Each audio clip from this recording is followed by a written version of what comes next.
Assalamualaikum warahmatullahi wabarakatuh.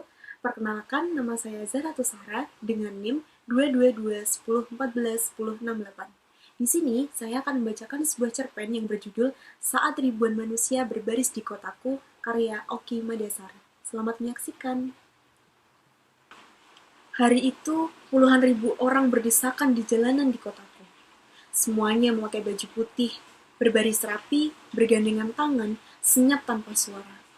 Mereka datang dari banyak kota, berombongan dalam bus-bus besar, berdesakan dalam gerbong-gerbong kereta, juga berjalan kaki berhari-hari. Hari itu, hujan deras turun sejak pagi. Barisan orang-orang berbaju putih itu kuyup, namun tetap berdiri gigih di bawah hujan. Dari kejauhan, mereka seperti tisu-tisu basah yang berserakan di sepanjang jalanan Jakarta yang basah. Kami melihat semua itu di depan televisi di ruang tamu rumah kami. Aku tak masuk kerja karena kantorku libur hari ini. Ibu duduk sambil mengiris wortel, kentang, dan merajang bawang merah. Ia bawa semua sayur yang akan dia masak hari ini. Juga telenan dan baskom besar penuh air ke depan televisi. Sementara bapak duduk di kursinya. Kursi yang selalu didudukinya sepanjang hari sejak ia kena stroke 3 tahun yang lalu. Adikku yang mahasiswa semester pertama berdiri di dekat pintu sembari terus gelisah memeriksa handphonenya. Bapak tak berhenti mengomel sejak pagi. Ia memang semakin sering marah-marah sejak kena stroke. Tapi tak pernah seperti hari ini. Garangnya mulut laki-laki tua itu tak sebanding dengan tubuhnya yang tak lagi mampu melakukan apa-apa. Sering aku tak paham apa yang ia ucapkan. Persis seperti orang pikun yang hanya sedang bicara pada dirinya sendiri. Tapi hari ini, setiap kata-katanya jelas terdengar dan setiap kemarahannya bisa membuat siapapun ikut tergetar. Rusak, rusak, rusak ini negara. Gara-gara satu orang, ribut semua satu negara. Kata bapak dengan mulutnya yang agak peyot setelah kena stroke. Bapak selalu berkata-kata setiap kali penyiar TV bicara. Sehingga kami tak terlalu jelas mendengar siaran televisi. Kami hanya bisa melihat gambar, menyaksikan barisan orang-orang yang terguyur hujan, membaca spanduk-spanduk yang dibentangkan, dengan suara bapak yang seolah menerangkan semuanya. Siapapun boleh menghina kita, tapi tak satu orang pun boleh menghina agama kita, apalagi kalau dia seorang kafir. Bapak bicara layaknya ia seorang ahli agama. Padahal kami semua di rumah ini tahu, bapak bukan orang seperti itu. Sepanjang usiaku yang sudah mau 29 tahun ini, belum pernah sekalipun kulihat bapak sholat selain sholat Jumat. Ia puasa setiap hari pertama Ramadan hingga paling lama 5 hari berikutnya. Setelah itu, ia akan mengendap-endap menuju dapur, mengambil makan dan melahapnya di pojokan dapur. Kalau hari kerja, ia akan mampir ke warung-warung yang agak jauh dari kantornya, agar tak ada yang tahu dia sedang tak puasa. Lalu ketika beduk maghrib terdengar, bapak akan minum teh manis hangat dan makan kolak yang dibuat ibu untuk kami semua. Seolah-olah ia berpuasa sepanjang hari. Astagfirullah, astagfirullah. Bapak berteriak keras hingga membuat kami semua kaget dan menoleh ke arahnya. Kenapa, Pak? Seru ibu sambil berdiri lalu berjalan mendekati bapak.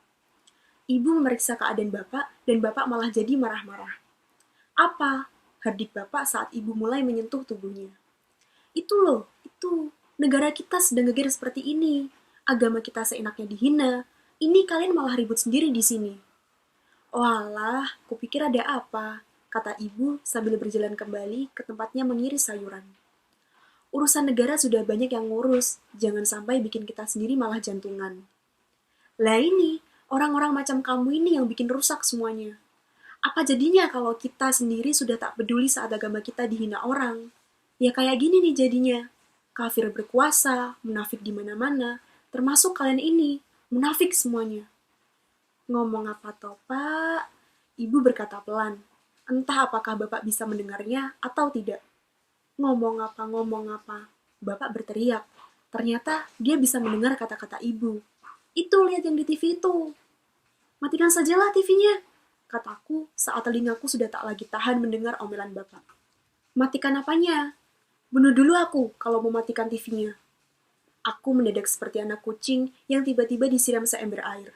Menggigil ketakutan dengan mata memerah menunggu pertolongan. Aku tak mengira Bapak akan sedemikian marahnya mendengar kata-kataku. Tentu aku tak benar-benar ingin mematikan TV. Aku hanya ingin sedikit menggertak Bapak agar tak terus-terusan mengomel tanpa arah. Memang bukan aku yang sedang diomeli, tapi telingaku perih rasanya mendengar semua kata-katanya. Mau keluar rumah masih hujan deras. Lagi pula, siapa yang berani keluar rumah ketika semua jalanan penuh dengan orang seperti itu? Karena itu juga, kantorku memilih meliburkan semua karyawannya hari ini. Kalian semua harusnya malu dengan mereka. Bapak kembali bicara. Kali ini jelas-jelas ditujukan kepada kami. Orang-orang datang dari jauh, kehujanan seperti itu. Sementara kalian ini apa? Hanya malas-malasan di rumah. Itu juga tanda munafik. Kami semua diam. Tak ada yang menanggapi kata-kata Bapak. Suara pisau ibu semakin terdengar keras, beradu dengan talenan kayu yang jadi alas. Adikku masih juga berdiri di pintu, sibuk dengan HP-nya dan pura-pura tak mendengar omongan Bapak. Hujan kian deras di luar. Sesekali terdengar kilat. Di televisi, barisan orang-orang berbaju putih semakin memadati jalanan. Berbaris rapat di tengah guyuran hujan. Kalau aku masih sehat, pasti sudah ada di jalanan aku sekarang. Jihad! Kami semua masih diam. Sekarang aku tak bisa apa-apa. Punya anak tak bisa diuntung, sibuk urusan dunia. Tak ada yang peduli orang tuanya. Apalagi peduli agamanya. Pak, aku tak tahan untuk tak bersuara. Terserah Bapak mau bicara apa saja, tapi jangan ngomong kayak gitu soal anakmu sendiri.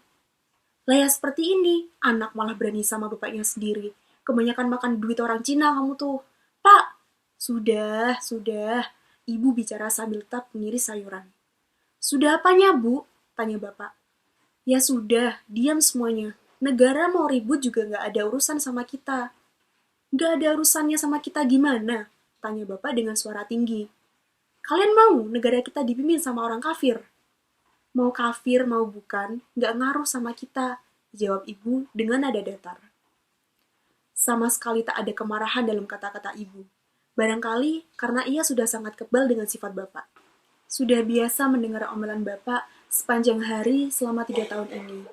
Barangkali juga karena ia sama sekali tak peduli dengan apa yang terjadi di luar sana, dengan yang sedang sama-sama kami tonton di televisi. Ya ini, gara-gara ibunya kayak gini nih, anak-anak kita sekarang kayak gini. Ibu diam, aku juga tak punya kata-kata untuk bela diri. Lihat itu, anak laki-lakimu, si Arman, cuma sibuk saja main HP. Mau jadi apa kamu, Man?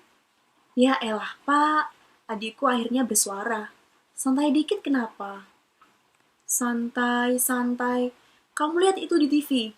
Orang-orang itu turun ke jalan, hujan-hujanan, demi agama kita. Kamu cuma santai-santai. Terus mau apa lagi, Pak? Kamu dengar tidak Bapak ngomong apa? Iya, dengar. Makanya saya tanya, terus saya mesti gimana? Tuh, Bu, lihat kelakuan anakmu. Punya 2 anak gak benar semua. Anak laki-laki gak bisa diharapkan jadi imam. Yang perempuan cuma sibuk kejar uang, lupa kodrat. Pak! Aku berteriak keras, hingga kurasakan kerongkonganku nyeri setelahnya. Selain agar suaraku bisa beradu dengan suara petir dan hujan, juga karena luapan kemarahan yang tak bisa lagi kutahan. Bapak ini maunya apa sih? Kini suaraku melunak. Karena kembali kusadari, Bapak hanyalah seonggok tubuh tua yang tak lagi bisa berbuat apa-apa selain bicara. Bapak tak menjawab, pandangannya lurus ke televisi. Sekarang, orang-orang berbaju putih itu tampak sedang sholat bersama-sama. Hujan masih turun dengan deras, di tayangan televisi juga di luar rumah kami. Bapak mau mati saja. Kini Bapak menjawab dengan nada datar. Tidak lagi berteriak-teriak, penuh amarah. Tidak sudi Bapak dipimpin orang kafir.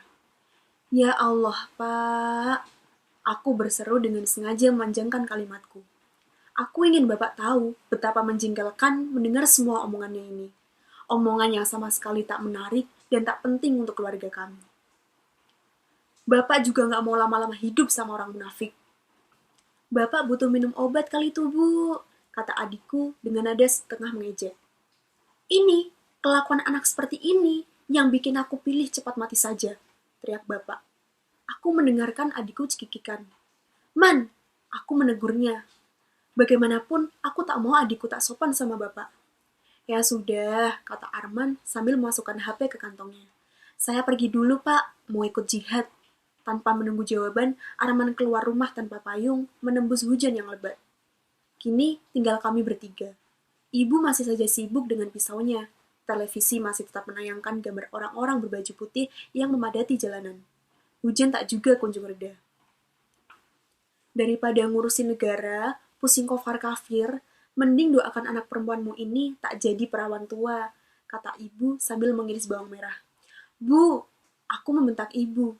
Kata-katanya membuatku terkejut, marah, sekaligus malu.